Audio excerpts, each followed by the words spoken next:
looked at.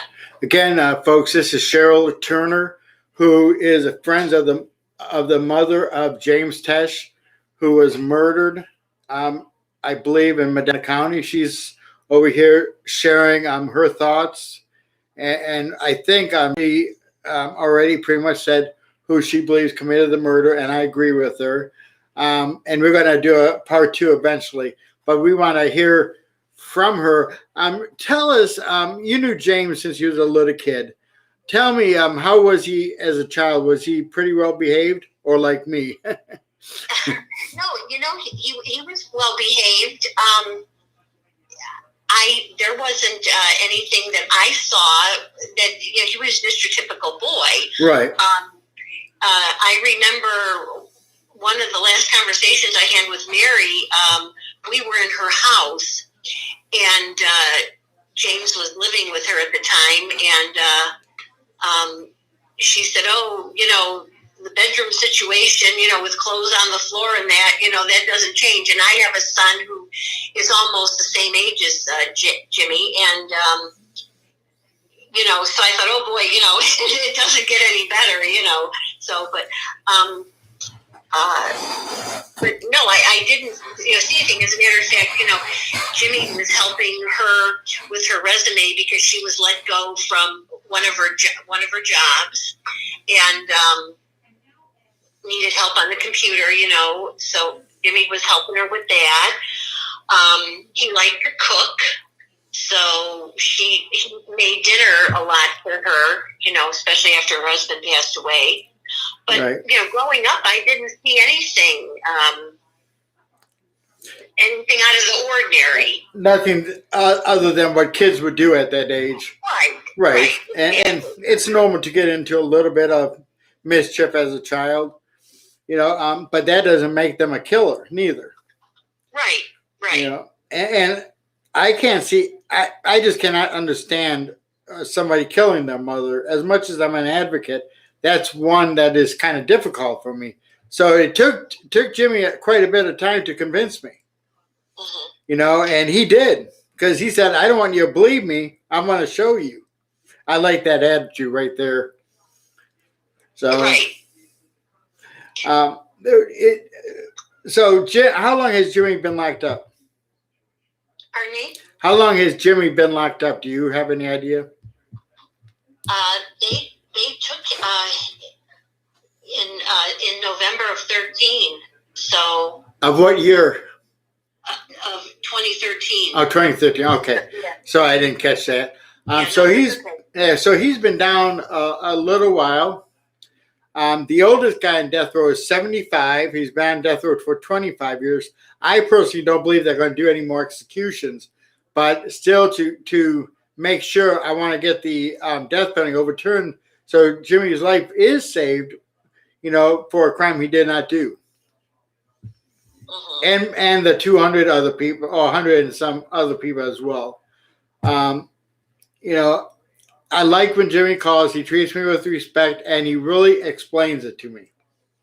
So I think, if we could gather support, maybe an attorney that would like to volunteer, a private investigator, please contact me, and I'll pass the information on. And let's share what you would like to share about Jimmy, because we still had to convince the people.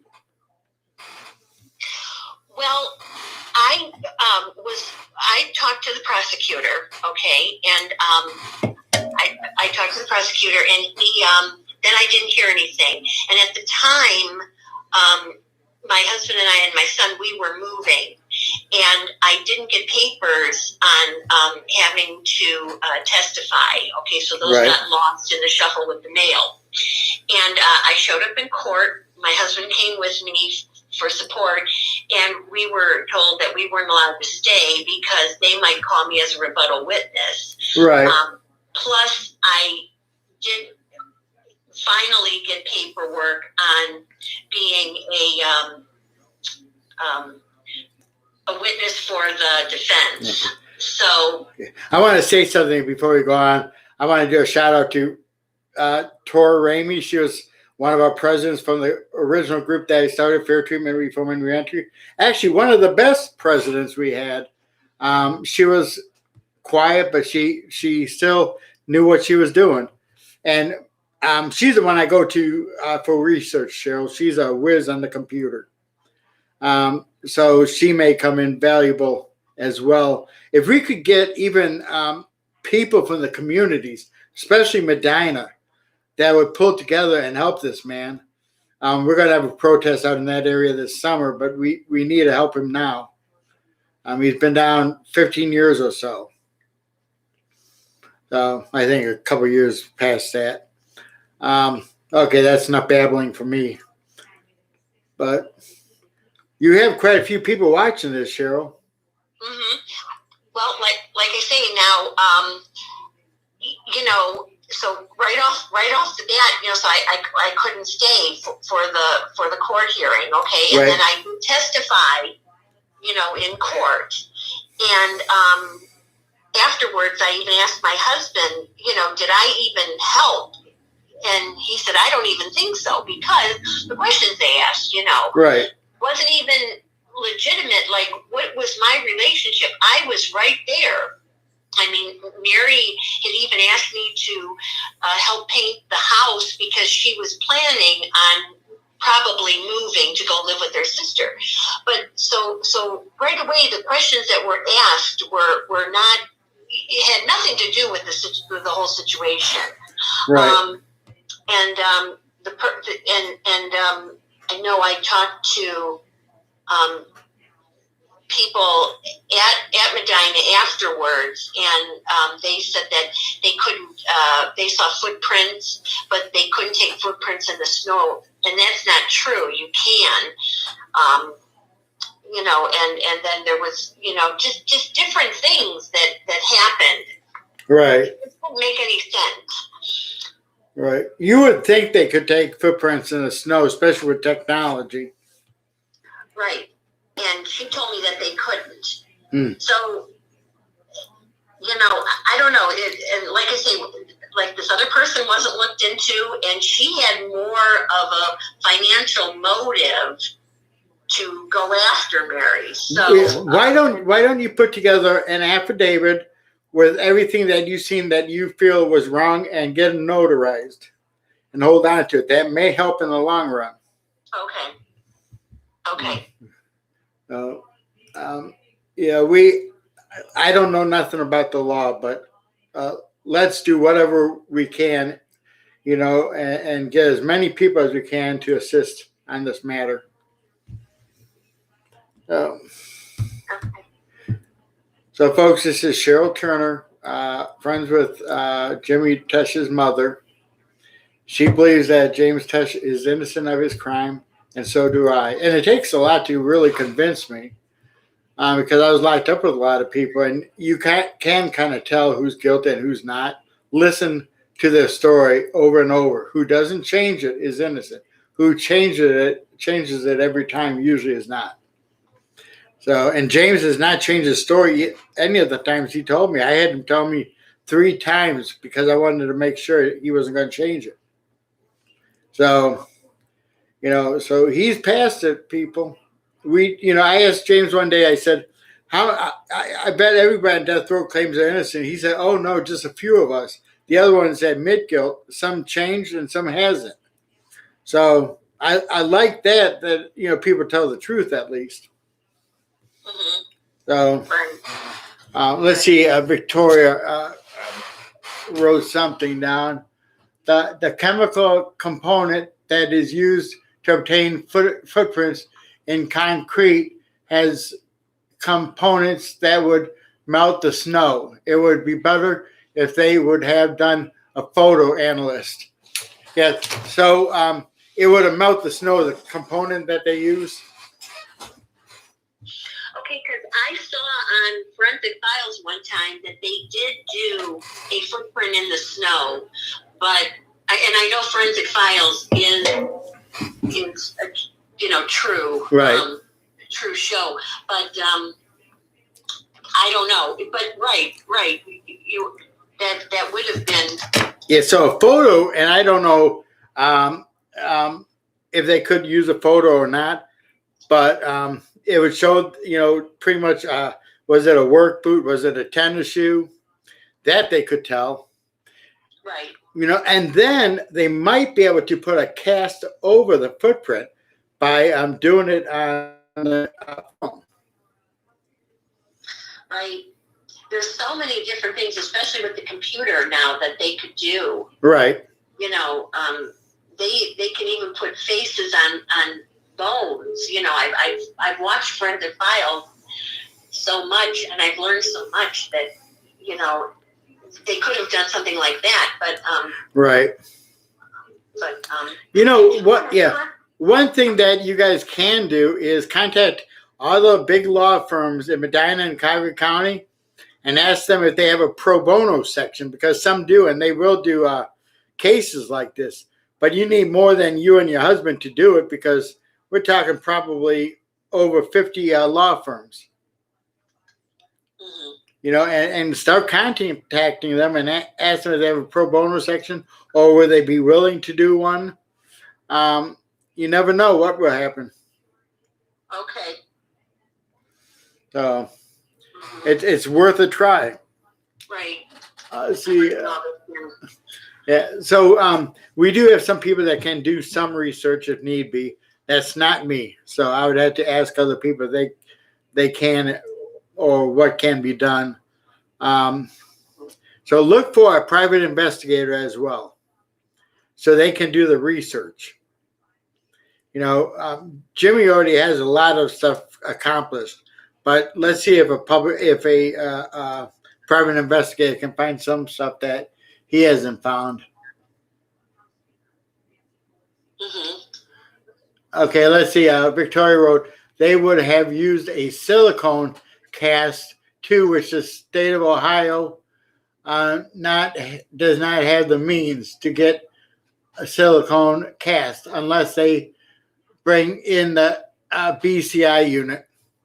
So they would have to bring the BCI unit into it, which I believe that's a state agency. I'm not sure, but there is one, the silicone one, they could have used. Yes, it is a. You're right. It is state. Yeah, Victoria's looking it up now. That's the only reason I know. So I just want to. His name is James Tench. Okay, I pronounced it wrong then. It's James Tench, folks. Do you have his ID number with you? It's TENCH. Okay, how about his ID number, his prison ID number?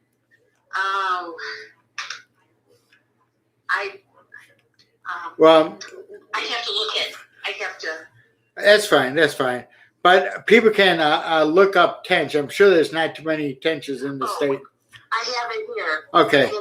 It's 652-562. Okay, that's James Tench on death row in Chillicothe, who's totally innocent of his crime. He was accused and convicted of killing his mother, but pretty much they are claiming it was another individual that they all know very well, and with time that's going to come out. But to protect ourselves, I have to say this is the viewpoint of James Tesh. I can't use a group's name on that because we're not legally minded. But I'll back you on anything that you find that is beneficial for James, and our organization will too. Okay, but let's do another interview. I actually want to get James to call in, and then I would have you call in through Messenger on Facebook on my tablet. Okay. And if you know anybody else that would be a good witness on behalf of Jimmy Tench, please let us know. The more people we get, the better off we have. There is another person that is interested, so when we hang up, I will text him. Okay, and just set up the date around 6 p.m. anytime next week or the week after. Okay. Okay? And I'll give him your number. That's okay? That's fine. We're praying for Jimmy there. Okay. Okay. Thanks so much. Thank you. Bye-bye. Okay, bye. That is James Tench. She gave the number. He is at Chillicothe on death row for a crime he did not commit. Yeah, but Victoria, isn't that in London, Ohio? Because remember when we protested at London Correctional, it was like right next to it. I like how Victoria knows how to do research. She's the one that I usually call. Candace is our president now. She does a great job as well. You know, and she's learning her leadership skills. Lori, that's watching, is our secretary / finance officer. Jerry Vaughn is our vice president. We are looking for advisors throughout the state of Ohio. We need one from Cleveland area, Cincinnati area, and or Dayton. So throughout the state, and you can contact one of the board members, Jerry Vaughn, Candace Rocker Rhodes. That's her name on Facebook. Her real name is Candace Sanchez, or Lori Rayburn, or myself. I'm trying to get myself out of it though. But we will see you at our next live, and I'm not sure when that is. I'm trying to take a break somewhat from the lives, you know, and just concentrate on YouTube's. And, you know, please like our YouTube channel at Change Starts With Us Ohio. And watch the videos. We have quite a few good videos there, people. Thank you.